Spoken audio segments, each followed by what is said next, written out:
리얼페이는 아카데미 시상식에서 주연과 더불어 감독과 각본을 맡은 제시 아이젠버그가 각본상에 노미네이트되고, 나홀로 집에 속 케빈의 동생이자 실제로도 맥컬리 컬킨의 동생인 키에런 컬킨이 나무조연상을 수상하는 영예를 안았으나 우리나라에서는 관객 수 18,000여 명으로 조용히 지나간 영화입니다.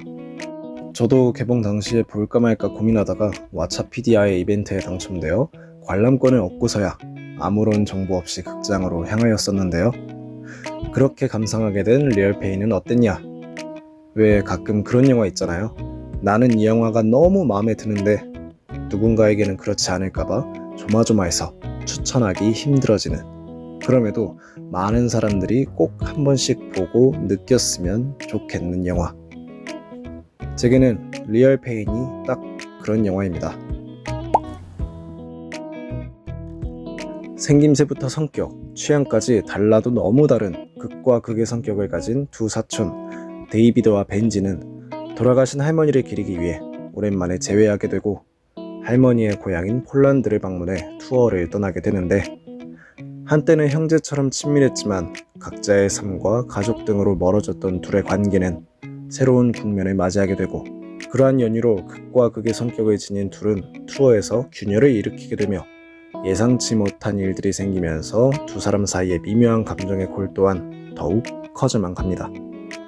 개인적으로는 영화를 보며 데이비드에게서 저의 모습을 보고 많이 공감하였습니다. 저도 주변의 시선을 자주 의식하는 경향이 있어서 힘든 상황이 생겼을 때 마음이 일렁이고 찢어지는 듯한 고통을 억지로 다스리게 하려는 듯이 자주 들려오는 클래식 음악과 함께 스스로를 억누르고 조바심을 내는 데이비드가 계속 눈에 밟히더라고요.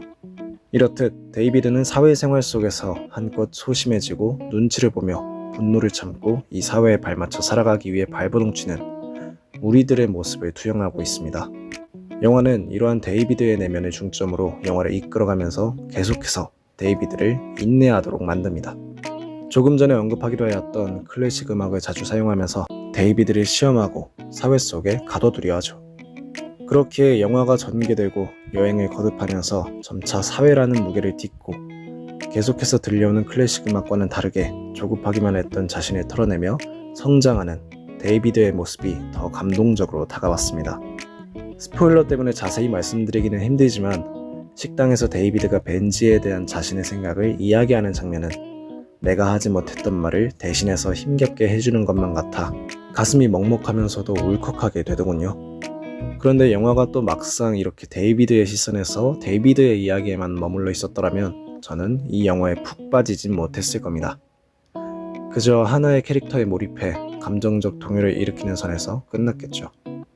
제시 아이젠버그의 사려 깊고 보다 현실적인 각본은 데이비드뿐만 아니라 정반대의 성격을 지녔으며 영화 내에서 갈등을 일으키는 변수로 작용하고 있는 벤지의 입장까지 조명하면서 이야기 및 메시지의 짙은 풍미와 더불어 실제의 제가 소심하고 강박적인 데이비드처럼 살면서도 거기에 분노하거나 그러한 현상에 대해 쉽사리 남들에게 이야기하지 못하는 이유까지 되새길 수 있도록 만들었습니다. 영화 내에서 문제아이자 돌발 변수로 작용하는 벤지는 데이비드와 달리 이 사회에서 동떨어져 겉도는 사람들을 상징하고 있습니다. 그렇다고 모든 사람들을 배척하는 것이 아니라 되려 활기찬 모습만을 보여주면서 소위 말하는 인싸의 가면을 쓰고 살아가고 있죠. 내면의 우울감을 품은 채 강인한 모습만을 보여주던 그는 그로 인해 이따금씩 분노를 토해내고 충동적인 행동을 보입니다. 불의를 보아도 절대 참지 않지만 내면의 상처는 참고 숨기며 살아가는 벤지. 우리 사회에서도 어렵지 않게 찾아볼 수 있죠. 그렇기에 저는 결말부에서의 벤지가 가장 기억에 남습니다. 이렇듯 리얼페이는 참으로 단순한 줄거리 속에 많은 이들이 공감할 수 있을 정서와 현실에 살아가는 우리들이 흔히 볼 수 있는 인물들을 대두시키며 관객의 몰입을 유도합니다. 그러면서도 극중 인물들이 느끼는 극도로 현실적인 문제와 불편한 감정을 관객들이 고스란히 느끼면서 흥분하거나 감정적인 소용돌이에 휘몰아 처지지 않도록 중간중간 재치 있는 유머를 삽입해 어느 정도의 거리를 두며 영화를 보는 관객이 극중 인물의 자신의 일상을 빗대어 스스로를 되돌아보고 극에서 전해지는 메시지를 통해 위로를 받을 수 있게 하였습니다. 조금 간단하게 표현하자면 영화 속의 그 인물이 되어 특정 감정을 느낀다기보단 그 인물에서 혹은 그 인물을 통해 나의 모습을 찾고 나의 경험을 회상시킨다고나 할까요? 저에게 전해져 온 리얼페인의 전반적인 느낌은 많은 분들이 예전에 흔히 들어봤을 사랑의 매를 맞는 듯한 느낌이었습니다. 비꼬거나 비판적인 의미에서가 아니라 진짜 표현 그대로의 사랑의 매요. 이러한 표현을 쓴 이유로 리얼페인은 데이비드와 벤지라는 현실의 우리들을 투영한 인물들로 하여금 위로를 전달해주기 위해 그보다 먼저 우리가 무엇으로부터 위로받아야 하는지를 알아야 한다고 말합니다.